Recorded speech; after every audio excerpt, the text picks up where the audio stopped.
Ada yang bilang, katanya konsumsi gula aren itu bisa nurunin gula darah. Kenapa sebabnya? Akan saya bahas setelah yang satu ini.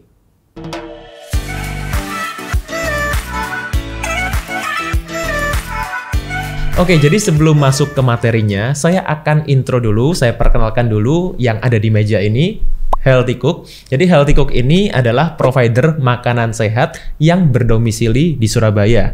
Jadi ada cateringnya, juga ada cemilan-cemilan sehatnya juga. Spesialisasinya Healthy Cook ini adalah personalized healthy catering.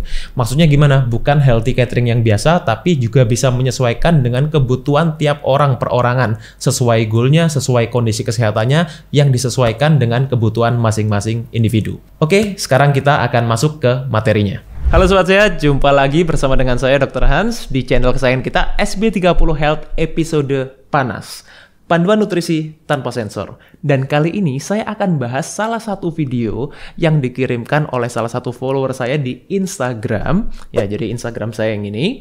Ya, jadi kemarin saya dikirim video mengenai konsumsi gula aren yang bisa menurunkan gula darah. Nah, jadi mungkin buat orang-orang yang punya masalah gula darah, orang-orang yang punya masalah diabetes, atau hanya untuk sekedar menjaga supaya gula darahnya tetap sehat, tetap stabil. Orang akan berpikir, oh mungkin gula aren adalah salah satu jawaban, salah satu solusi buat kita yang selama ini mungkin parno dengan konsumsi gula. Karena gula kan banyak sekali, apalagi akhir-akhir ini disomasi, kemudian dikatakan bisa menyebabkan banyak masalah-masalah penyakit-penyakit metabolik, dan lain-lain. Mungkin ini adalah jawabannya. Apakah benar? Akan saya bahas. Oke, jadi gula aren yang selama ini kita mungkin tahu disebut juga dengan yang namanya adalah gula palem, atau bahasa Inggrisnya palm sugar. Ya, itu. Itu kenapa dikatakan lebih baik daripada gula putih atau gula pasir? Mungkin salah satu hal yang paling sering diangkat adalah mengenai glycemic index-nya. Nah, glycemic index itu apa? Sebetulnya sudah pernah saya bahas, tapi akan saya singgung sedikit di sini supaya Sobat Sehat ingat.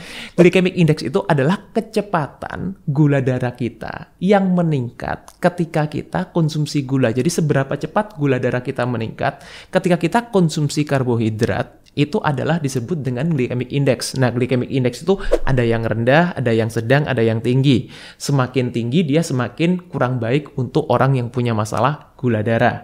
Nah, glycemic index sendiri dari gula aren ini menurut referensi, yang referensinya nanti akan saya sertakan di description, itu ada beberapa ya, di mana glycemic index gula aren yang cetak, ya, yang dicetak tuh itu lebih tinggi, jadi sekitar 62. Sedangkan gula aren yang kristal, yang bentuknya kristal, glycemic index-nya itu lebih rendah, antara 43 sampai 35. Selisihnya memang agak jauh ya. Ini saya juga nggak tahu kenapa, karena ini penelitian, bukan saya yang meneliti. Oke, jadi 1 sendok makan gula aren itu kalorinya sekitar 60 kalori. Nah, 60 kalori ini terdiri dari apa? Dari semuanya, hampir semuanya adalah karbohidrat, yaitu 14,5 gram karbohidrat. Nah, di sini, jadi buat Sobat Sehat, saya sudah membawa, ya, di sini saya sudah membawa gula aren ini buat Sobat Sehat juga lihat. Jadi ini adalah gula aren kristal yang glycemic index-nya ini sekitar 43 sampai 35 tadi. Jadi seperti ini gula aren sejumlah sekian yang kenampakannya seperti sekian, saya harap bisa kelihatannya di kamera ya. Ini saya timbang tadi adalah sekitar 10 gram. Ya, jadi 10 gram itu seperti setara berapa, Dok? Setara 2 sendok teh. Ya, setara 2 sendok teh itu sekitar 10 gram. Nah, 1 sendok makan tadi 14,5 karbohidrat. Jadi kalau 2 sendok teh ini ya kurang lebih karbohidratnya sekitar ya 9,5 gram ya sampai 10 gram. Itu. Nah, jadi yang membedakan apa? Gula aren ini 78%-nya itu mengandung gula, atau biasanya mungkin kita sebutnya glukosa. Kemudian juga ada trace mineral atau mineral-mineral yang menguntungkan, yang bermanfaat seperti fosfor 3,6 mg per 1 sendok makan ini ya. Kemudian 13,5 mg kalium, 8,5 mg kalsium, 2,1 mg magnesium, dan lain-lain. Ini sebabnya yang banyak orang mengatakan, oh gula aren ini sehat karena mengandung mineral juga. Ya, meskipun jumlahnya tidak signifikan ya. Jadi sebetulnya kalau tujuan kita untuk mendapatkan mineral-mineralnya ini, saya rasa sih kita harus konsumsi dalam jumlah yang sangat banyak itu. Which is ketika kita konsumsi dalam jumlah yang sangat banyak, ada konsekuensi lain. Konsekuensi seperti apa? Ya, gula darah kita akan meningkat dan kita juga akan mendapatkan masalah-masalah juga kalau kita konsumsi terlalu banyak gula, sekalipun ini gula aren. Kemudian kita bandingkan dulu dengan gula putih ya. Gula putih itu glycemic index-nya adalah 68, di mana ini memang termasuk glycemic index yang sedang, bukan tinggi, sedang. Tapi again ya, ini bukan hanya masalah glycemic index, tapi juga masalah bagaimana efeknya ya di dalam tubuh kita, hormonal kita, metabolisme kita, dan lain-lain. Tapi secara glycemic index sebetulnya gula putih pun ini masih termasuk yang sedang. 1 sendok makan gula putih itu mengandung jadi sedikit lebih banyak daripada gula aren, yaitu 15 gram. Tadi gula aren 14,5 gram. Ya, beti lah ya, beda tipis. Jadi kalorinya juga kurang lebih sama, sekitar 60 kalori. Nah, yang membedakan apa? Gula putih atau gula pasir, gula kristal, ini tidak mengandung nutrisi sama sekali. Ya, itu sebabnya dia disebut sebagai refined sugar. Ya, jadi gula yang sudah diproses. Ini sebabnya kenapa banyak orang yang mengatakan, ya ini makanan yang tidak mengandung nutrisi. Itu sebabnya tidak perlu dikonsumsi. Ya, kalau gula aren, ya memang ada beberapa kelebihannya, meskipun ya seperti yang saya tadi bilang kurang signifikan kalau tujuan kita untuk mendapatkan mineralnya.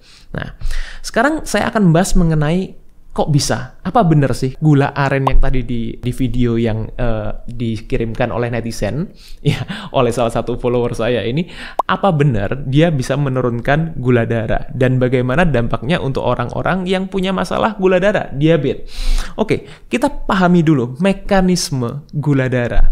Sebetulnya ini bukan pertama kalinya saya bahas, cuma saya akan refer ke sini lagi supaya Sobat Sehat lebih paham. Nah, perhatikan di sini ya, saya membuat suatu grafik, ya, di mana di sini adalah grafik ini yang atas adalah gula darah, ya, yang ke panah atas, yang panah ke kanan ini adalah waktu. Ya, ini gula darah puasa kita ketika kita melakukan puasa, gula darah normal kita adalah sekitar 80 mg per desiliter. Nah, ketika kita konsumsi gula pada awalnya, gula darah jadi misal dari awal nih dari 80 mg per desiliter kita pada waktu puasa, gula darah ini akan meningkat. Nah, tergantung kita konsumsinya seberapa banyak.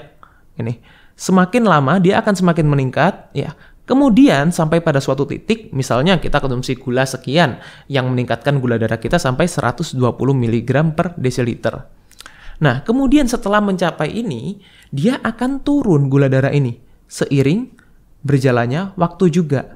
Nah, ini sebabnya kenapa di lab juga ada pemeriksaan seperti gula darah 2 jam puasa. Kalau Sobat Sehat tahu, untuk mengecek apa? Untuk mengecek bagaimana respon gula darah kita setelah kita konsumsi gula atau karbohidrat. Nah, jadi ini adalah mekanisme gula darah yang normal. Jadi gula darah kita itu tidak meningkat terus gitu, enggak. Ya, jadi gula darah at some point dia akan menurun. Itu penyebabnya kenapa akan saya bahas sebentar lagi. Tapi ini adalah mekanisme gula darah yang normal dalam tubuh kita. Nah, jadi mekanismenya seperti ini. Ketika kita konsumsi gula apapun, termasuk gula aren, gula putih, gula batu, gula halus, gula cair, gula whatever, sugar, ya. Gula darah kita akan naik, ya. Masih ingat tadi yang saya gambarkan? Ya, gula darah kita akan naik. Setelah gula darah kita naik, nah, ini kuncinya ada di sini. Ini kuncinya ada di sini. Yang menyebabkan apa gula darah kita turun? Karena ketika gula darah kita meningkat, insulin kita juga meningkat. Nah, ketika insulin meningkat, ini yang akan menyebabkan gula darah kita turun. Nah, semua orang yang normal, ya kita bicara orang-orang yang normal ya, orang yang tidak punya masalah-masalah seperti diabetes tipe 1 yang tidak punya insulin, ini kan berbeda ya. Ini orang-orang yang sehat, orang yang normal, itu gula darahnya akan turun ketika insulinnya naik. Nah, ketika gula darah turun ini biasanya akan terjadi gejala-gejala, ya tergantung ya. Untuk orang-orang yang gula darahnya turunnya masih normal ya, it's okay. Tapi kalau gula darahnya turunnya terlalu drastis, biasanya akan muncul gejala seperti hipoglikemi, lemas, pusing, kemudian juga seperti halusinasi dan lain-lain, bahkan bisa pingsan. Nah, ketika gula darah turun ini, kemudian banyak orang yang mulai merasa craving, merasa lapar, lalu mereka konsumsi gula lagi. Jadi ini adalah mekanisme normal dalam tubuh kita. Nah, sekarang jadi kita bicara mengenai insulin. Tadi saya katakan kuncinya adalah insulin. Kenapa? Karena insulin ini tujuannya adalah menekan gula darah. Ini adalah salah satu fungsi insulin. Bahkan insulin adalah satu-satunya hormon yang bisa menekan gula darah kita. Nah, insulin ini diproduksi oleh sel beta pankreas kita, dan ketika kita trigger terus-menerus, ini yang akan memunculkan namanya resistensi insulin. Itu. Nah, masalah orang yang punya masalah diabetes sendiri, itu terjadinya karena apa? Diabetes tipe 2 yang saya maksudkan ya, yang 90% populasi manusia, bahkan mungkin 95%. Terjadinya karena hiperinsulinemia. Maksudnya apa ini, Dok? Hiperinsulinemia adalah insulin yang berlebihan dalam tubuh kita. Karena apa? Karena dipicu terus-menerus. Kenapa insulin dipicu terus-menerus? Ya, karena pola makan kita, karena pola hidup kita. Dimana ketika terjadi hiperinsulinemia ini nanti akan menyebabkan suatu kondisi yang saya sebutkan tadi, namanya resistensi insulin. Itu. Nah, resistensi insulin ini yang menyebabkan banyak penyakit metabolik. Ya, penyakit metabolik itu apa? Contohnya seperti obesitas, stroke, jantung, diabetes, penyakit gagal ginjal, dan lain-lain. Nah, jadi kalau kita bicara mengenai gula aren, kita kembali ke gula aren tadi, sebetulnya tujuan kita konsumsi gula itu apa sih? Nah, sebenarnya tujuan kita konsumsi gula apa?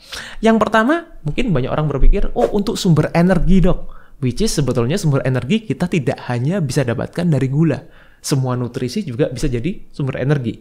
Yang kedua, ini yang paling penting sebetulnya dan yang paling banyak diutamakan oleh orang adalah untuk mendapatkan rasa manisnya. Ya, tujuan untuk konsumsi gula untuk dapetin rasa manisnya. Nah, sedangkan gula aren sendiri memang dia karena tidak semanis gula pasir atau gula putih. Tendensinya, kecenderungannya akhirnya orang akan menggunakan lebih banyak. Dimana ketika kalian gunakan lebih banyak, ya tentunya ya tadi itu ada masalah gula darah yang akan menjadi konsekuensinya gitu untuk mendapatkan rasa yang enak. Jadi sebetulnya ketika gula darah Anda turun ketika konsumsi gula aren, ini tidak hanya terjadi pada gula aren saja. Meskipun kalian konsumsi gula apapun, gula darah kalian juga akan turun di suatu waktu. Karena apa? Karena ada efek insulin tadi yang bisa menekan gula darah kalian. So it's not about the palm sugar. Ini bukan karena gula arennya, ini karena mekanisme normal dari tubuh kita. Jadi kalian konsumsi gula apapun, bukan hanya gula aren ya, sekali lagi ya, bahkan seperti madu, kemudian juga gula kelapa, whatever sugar ya, itu akan tetap turun gula darah kita setelah beberapa waktu. Jadi jangan berpikir bahwa oh ketika gula darah turun itu berarti bagus ini gulanya, bisa dikonsumsi untuk orang-orang yang punya masalah diabetes. Nah, karena sebetulnya gula darah itu berbeda dengan insulin kita. Itu sebabnya saya selalu menyarankan untuk orang-orang yang diabetes tetap batasi konsumsi gula. Bukan nggak boleh sama sekali, tapi batasi konsumsinya. Terutama ketika kalian sudah menggunakan obat-obatan tertentu. Konsultasikan ke dokter, ya. Jadi konsultasikan ke nutrisionis, ke ahli gizi, supaya kalian bisa mengatur berapa sih batas konsumsi gula yang masih bisa kalian konsumsi. Itu. Jadi untuk mendapatkan nutrisi yang lain, apakah bisa, Dok, dari gula aren? Kan gula aren tadi ada nutrisi-nutrisi lainnya juga. Kan ini lebih sehat daripada gula putih. Yes, ini lebih sehat daripada gula putih. Betul, sedikit lebih sehat. Tapi kalau tujuan kalian untuk mendapatkan nutrisi yang lain, saya rasa sih tidak harus konsumsi gula aren ya. Banyak nutrisi-nutrisi seperti magnesium, kalium, fosfor, dan lain-lain kalian bisa dapatkan dari makanan yang lain tanpa harus menanggung risiko atau efek samping dari konsumsi gula yang berlebihan, sekalipun itu gula aren. Semoga video ini bermanfaat, semoga kalian semua jelas Sobat Sehat, dan kalian lebih paham sekarang kenapa orang bisa turun gula darahnya setelah konsumsi gula aren. Buat Sobat Sehat yang ingin mendengarkan lebih jelas, ada beberapa video juga yang sudah saya buat di channel 3H, Hidup Happy Healthy dengan Dr. Sung juga. Jadi video ini di 3H ini konsepnya seperti podcast, bisa juga kalian tonton di sana. Stay fit and stay healthy.